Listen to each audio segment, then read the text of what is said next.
at ng Espiritu Santo. Amen. Ang pagpapala ng ating Panginoong Heso Kristo, ang pag-ibig ng Diyos Ama, at ang makikipagkaisa ng Espiritu Santo naway sa inyong lahat. At sumayo rin. Mga kapatid, aminin natin ang ating mga kasalanan upang tayo'y maging marapat gumanap sa banal na pagdiriwang.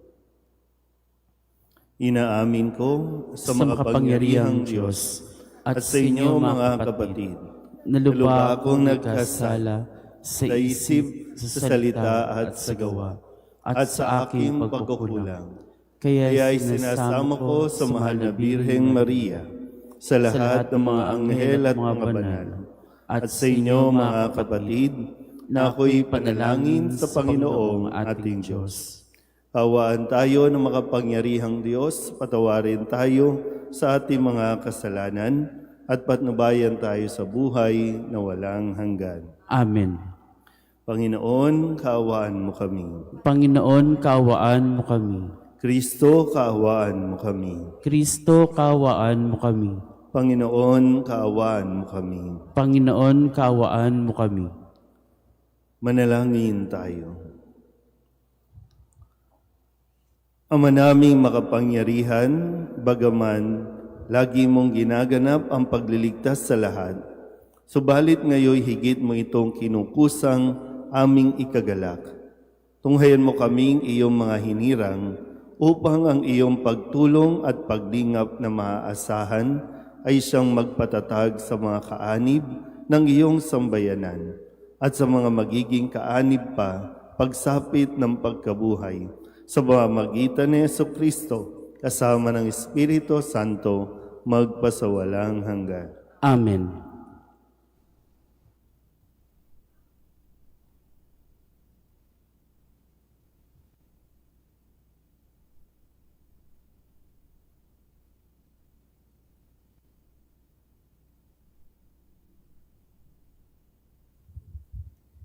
Pagbasa mula sa aklat ni Propeta Ezekiel.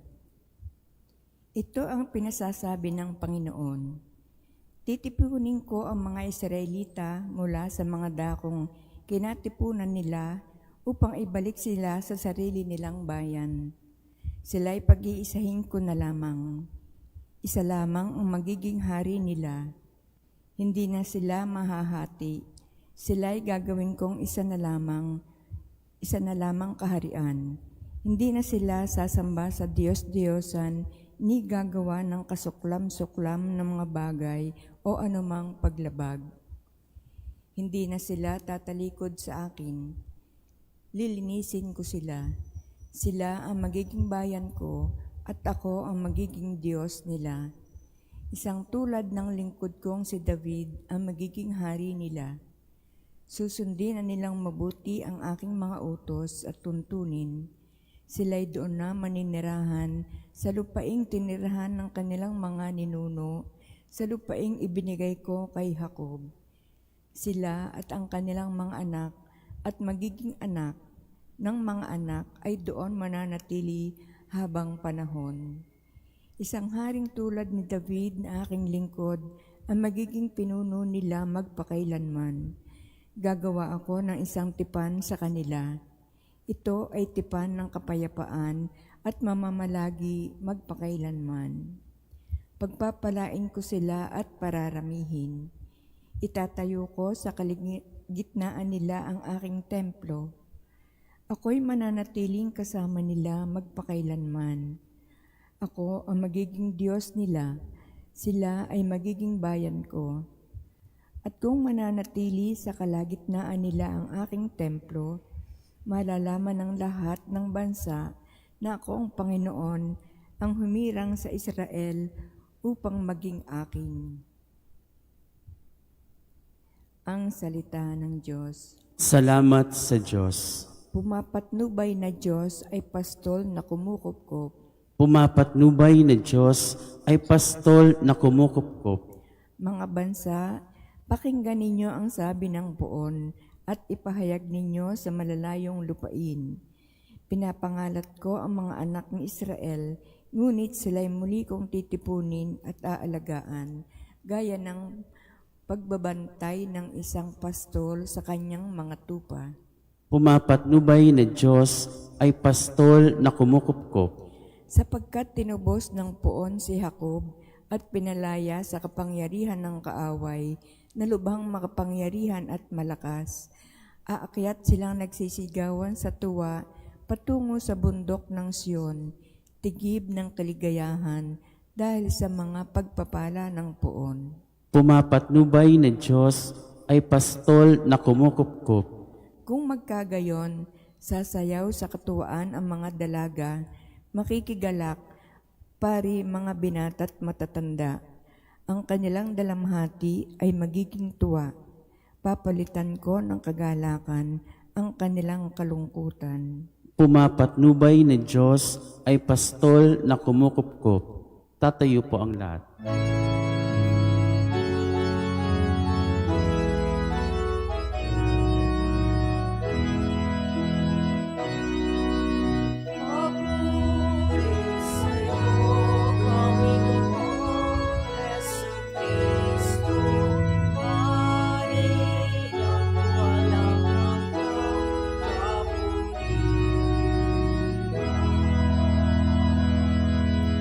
Sinabi ng poong mahal, kasamaan ay layuan, kasalanay pagsisihan, kayo ay magbagong buhay, magbalik loob na tunay.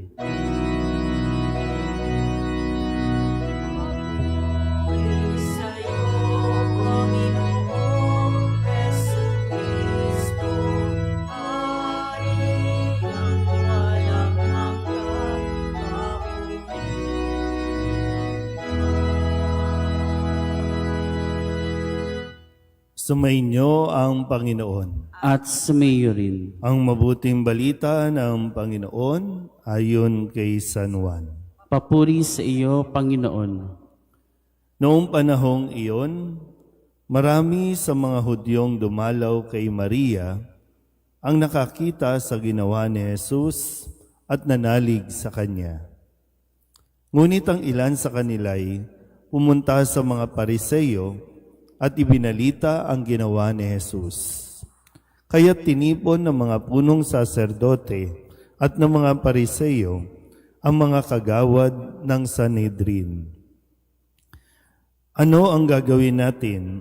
Wika nila. Gumagawa ng maraming kababalaghan ang taong ito.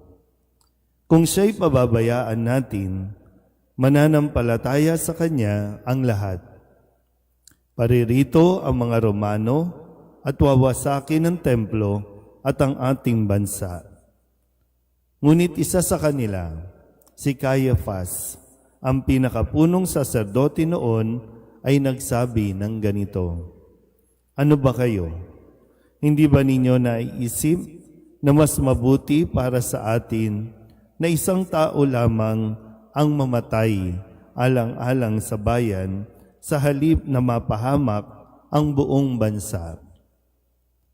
Sinabi niya ito, hindi sa ganang kanyang sarili lamang.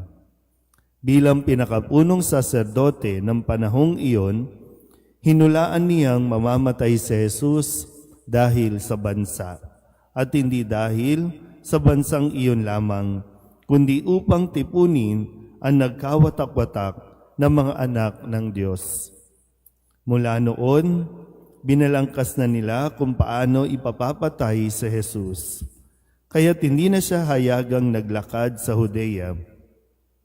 Sa halip, siya'y nagpunta sa Ephraim, isang bayang malapit sa ilang. At doon siya nanirahang kasama ng kanyang mga alagad. Nalalapit na ang pista ng Paskwa. Maraming tagalalawigang pumunta sa Jerusalem bago magpaskwa upang isagawa ang paglilinis ayon sa kautusan. Hindi nila nakita si Jesus sa templo, kaya't nagtanungan sila, "Ano sa akala ninyo? Paririto kaya sa pista o hindi?" Ipinag-utos ng mga punong saserdote at ng mga Pariseyo na ituro ng sino mang nakaalam kung nasaan si Jesus upang siya'y ipadakip. Ang mabuting balita ng Panginoon. Pinupuri ka namin, Panginoong Jesucristo. Isang magandang umaga po sa inyong lahat. Ngayon po ay Sabado sa ikalimang linggo ng 40 araw na paghahanda. At ilang araw na lang po ay papasok na tayo sa pinakamahalagang pagdiriwang, ang Misteryo Pascual. At mamaya o bukas ay sisimulan na natin ang paggunita sa maringal na pagpasok ni Jesus na tinatawag nating ding Linggo ng Palaspas. Atin po munang balikan ang ilan sa mga mensahe at mga kaganapan ng buhay ni Jesus sa mga ipinahayag at ipinarating sa atin na mabuting balita. Nung Lunes, sa kwento ng ating Ebanghelyo, sumagot si Jesus, "Hindi ninyo ako nakikilala, ni ang aking Ama. Kung nakikilala ninyo ako, siya'y makikilala ninyo." So ito na po yung simula ng medyo mainit na pagpapakilala ni Jesus sa kung sino o ano ang kanyang identity o pagkakakilanlan, at dito rin po nagsisimula ang matindi ring pagkagalit ng ilang mga Pariseyo, mga eskriba o mga pinuno ng bayan noon. Nung Martes, sinabi naman ni Jesus, "Kapag naitaas na ninyo ang anak ng tao, malalaman ninyong ako'y si ako nga." So yung pag sa English mo, yung I am. Dahil ang pag sinabing ako'y si ako nga, yan ay ang Diyos. So hindi ito matanggap ng mga Hudyo na si Kristo ipapantay ang kanyang sarili sa Diyos. Nung Miyerkules, sinabi ni Jesus, "Kung talagang ang Diyos ang inyong Ama, iibigin ninyo ako sapagkat nagmula ako sa Diyos." Nung Huwebes, sabi ni Jesus, "Tandaan ninyo, ang namumuhay sa aking aral, kailanmay hindi makakaranas ng kamatayan." Ang namumuhay sa aral ni Jesus na ibinigay naman ng Diyos Ama sa Kanya para ituro sa atin kahit kailan hindi mamamatay. Pero yung kamatayan, mamamatay, muling mabubuhay. At yun yung walang hanggang buhay na ipinapangako sa atin. At kahapon, Biyernes, muli pinaalala niya na ako'y hinirang at sinunggo ng Ama. At ngayon po sa ating Ebanghelyo sa araw na ito, narinig natin na matapos nga niyang ipakilala at sabihin, i-reveal yung katotohanan tungkol sa Kanya, siya po ay binalak na nilang patayin. Sabi dito, mula noon, binalangkas na nila kung paano ipapapatay si Jesus. Dahil lamang sa kanila pong nababalitaan na sa Kanyang ginagawa, magaling, mabuti, marami nang sumusunod, nananampalataya sa Kanya, at ito ang ikinatakot ng mga Pariseyo noong panahong iyon. Kung kaya, ang sabi nila, kailangan mawala na siya sa mundong ito. Dahil para sa kanila, baka magkagulo. Baka lusubin sila ng imperyo, wasaki ng kanilang mga templo. Kaya ito yung naging plano. Diba? Parang hanggang ngayon, pwede natin masang sounds familiar. Kapag ang isang tao mabuti ang ginagawa, marami ang nananampalataya at sumusunod sa Kanya, pinagtutulong-tulungan kung paano ito pababagsakin, kung paano ito madidiscredit. Pero nawa, katulad ni Jesus, anuman po ang sabihin niya, kaya mahalaga po, no, pinagigiitan natin, napakahalaga na ikaw mismo matibay ang iyong pagkilala sa iyong sarili. Nang sa ganon, hindi ka panghinaan ng loob at hindi mo itigil ang paggawa ng mabuti o ang pagtulong sa kapwa. Yung reality din, kung gagawa ka ng mabuti, mayroong matutuwa, mayroon ding hindi matutuwa. Huwag mong pagtuunan ng pansin at panahon yung mga hindi natutuwa sa iyo. Ituloy mo lang, magpakatatag at maging matibay sa paggawa ng kabutihan sa kapwa. Amen.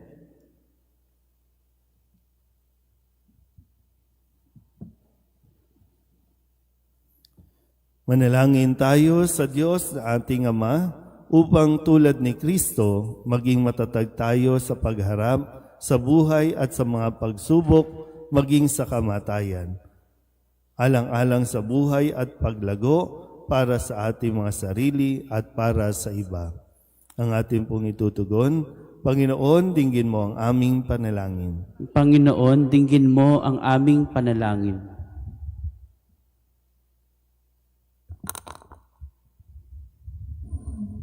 Ang mga hindi Kristiyano naway makakilala kay Jesus na namatay para sa lahat. Manalangin tayo sa Panginoon. Panginoon, dinggin mo ang aming panalangin. Ang mga Kristiyanong napahiwalay naway mag-ukol ng higit na pagtatalaga ng sarili sa ekumenismo. Manalangin tayo sa Panginoon. Panginoon, dinggin mo ang aming panalangin. Ang mga may kapangyarihan naway mag-alay ng sarili sa pagtataguyod ng katotohanan at katarungan. Manalangin tayo sa Panginoon. Panginoon, dinggin mo ang aming panalangin. Ang lahat ng Katoliko naway makadama na sila ay may natatanging kaugnayan sa isa't isa dahil sa iisang pananampalataya. Manalangin tayo sa Panginoon. Panginoon, dinggin mo ang aming panalangin. Ang mga inang nawala ng anak, naway hindi maigupo ng bigat ng kanilang dinaramdam, manalangin tayo sa Panginoon. Panginoon, dinggin mo ang aming panalangin. Idulog din natin sa Panginoon ang ating mga personal na kahilingan at mga panalangin para sa ating mga pamilya, kasama din ang mga kahilingan ng mga nanonood sa online. Lahat ng mga misang pasasalamat, special na intensyon, agarang paggaling ng mga may sakit, at ang lahat ng mga kaluluwa na inihiling na ipagdasal sa misang ito.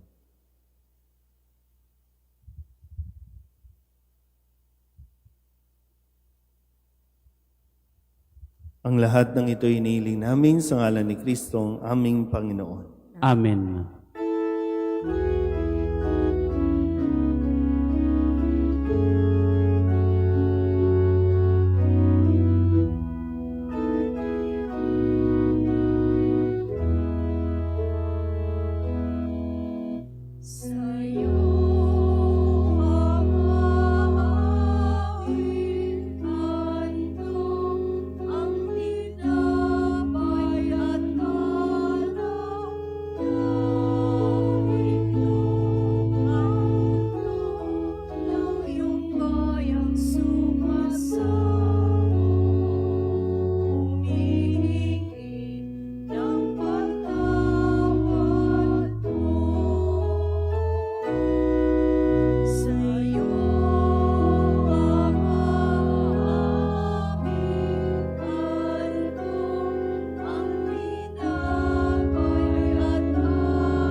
Manalangin kayo mga kapatid upang paghahain natin ay kalugdan ng Diyos amang makapangyarihan.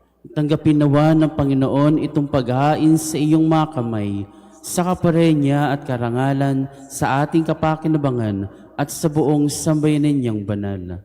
Ama naming lumikha, kami ay iyong dinudulutan ng walang hanggang buhay sa pagpapahayag namin ng pagsampalataya sa iyong ngalan, sa pagdiriwang ng muling pagsilang noong kami binyagan.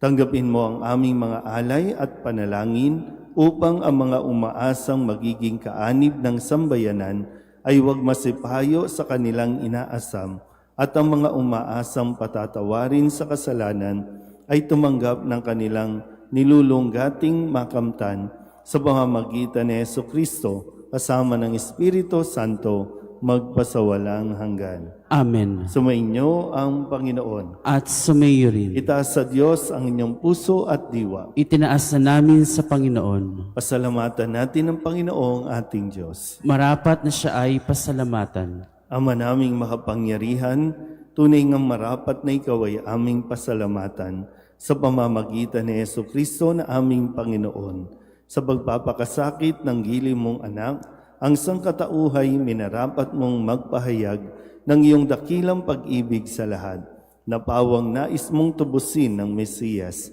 Sa harap ng iyong kadakilaan, kapos ang dila naming magsaysay sa pag-ibig na makapangyarihan, sa krus ay itinanghal. Sa krus ay pinasyang patawarin ang mga tao, sa krus nagtagumpay ang ipinangakong Kristo. Kaya kaisa ng mga anghel na nagsisiawit ng papuri sa iyo nang walang humpay sa kalangitan, kami nagbubuni sa iyong kadakilaan.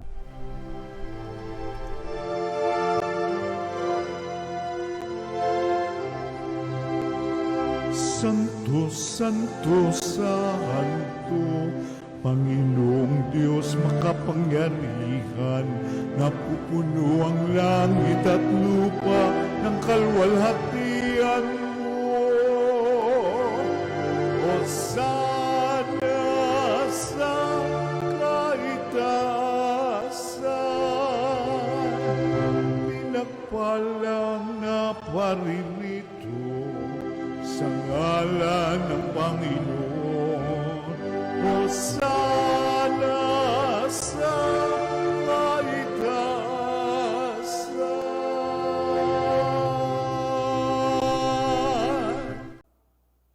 Ama naming banal, ikaw ang bukal ng tanang kabanalan.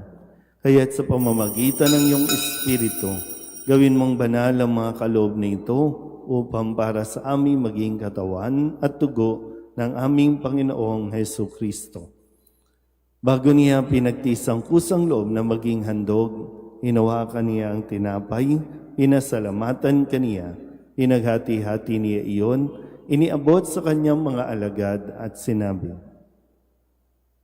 "Tanggapin ninyong lahat ito at kanin, ito ang aking katawan na ihahandog para sa inyo."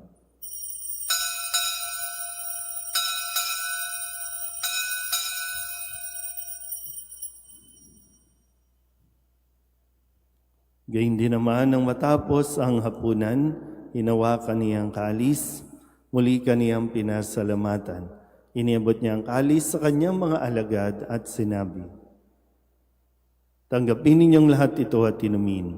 Ito ang kalis ng aking dugo, ng bago at walang hanggang tipan, ang aking dugo na ibubuhos para sa inyo at para sa lahat sa ikapagpapatawad ng mga kasalanan.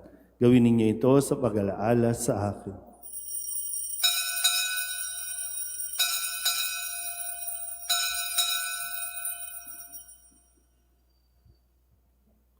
Ipagbunyi natin ang misteryo ng pananampalataya.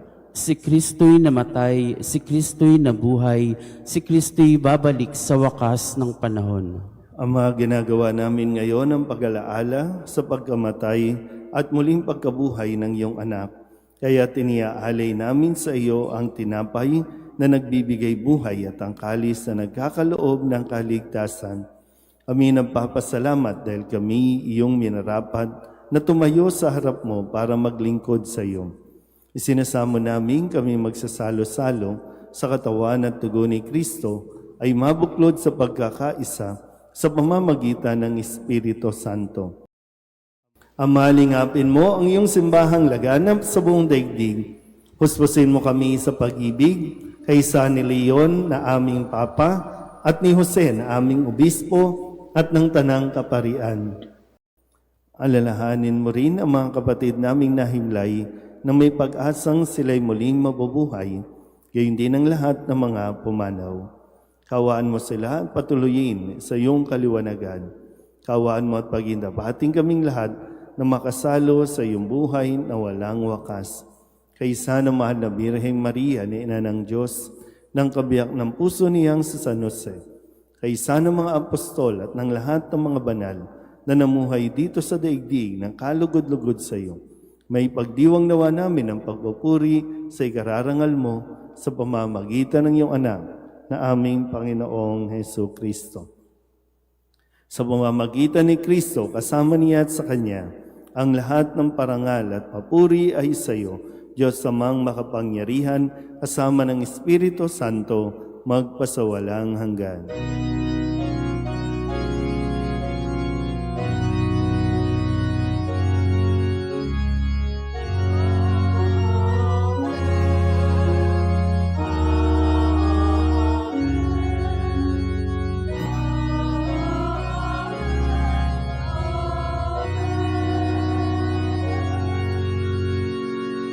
Sa tagubilin ng mga nakagagaling na utos at turo ni Jesus sa Panginoon natin at Diyos, ipahayag natin ng lakas loob.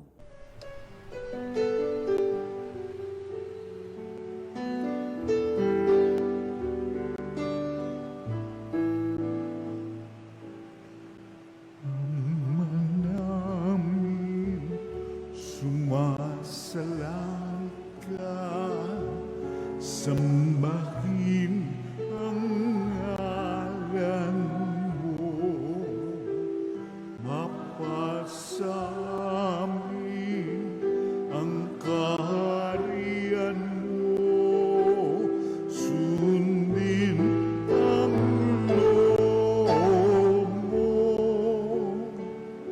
dito sa lupa para nang sa langit. Bigyan mo po kami ngayon ng aming kakanin sa araw-araw at patawarin mo kami sa aming mga sala para ng pagpapatawan namin sa nagkakasala sa amin, at huwag mo kaming ipagdulot sa tukso, at yadya mo kami sa lahat ng masama.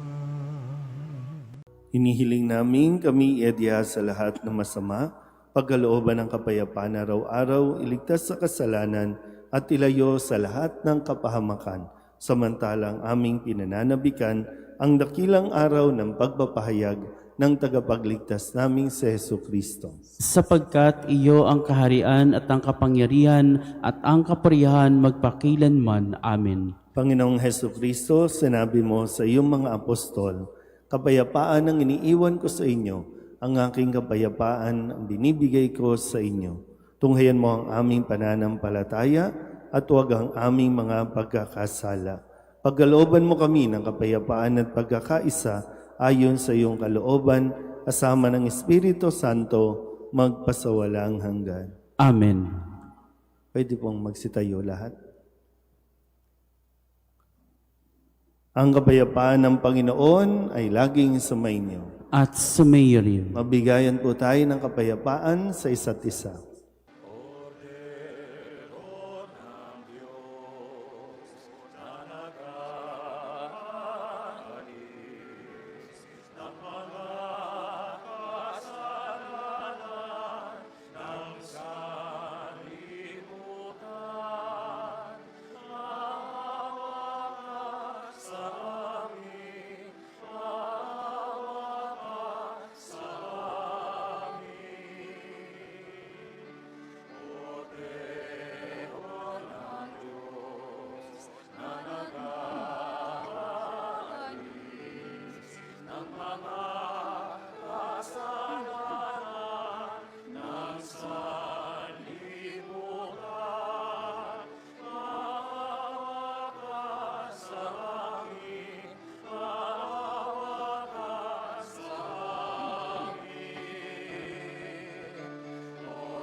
Ito ang kordero ng Diyos.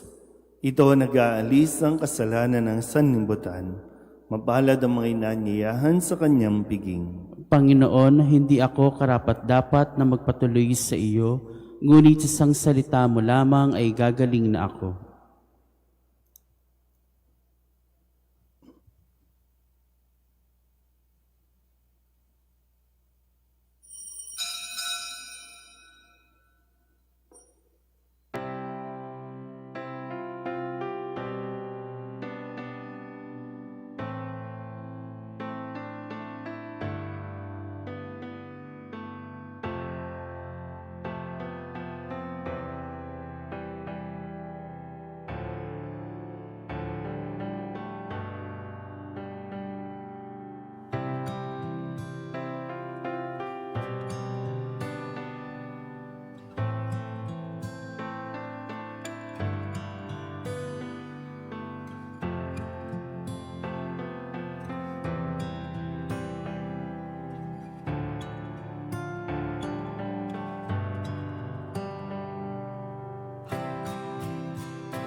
Manalangin tayo.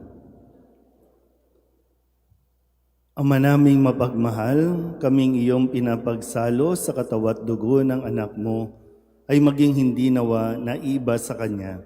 Sa pagtataglay ng buhay mong sa amin ay kanyang pamana, kasama ng Espiritu Santo, magpasawalang hanggan. Amen.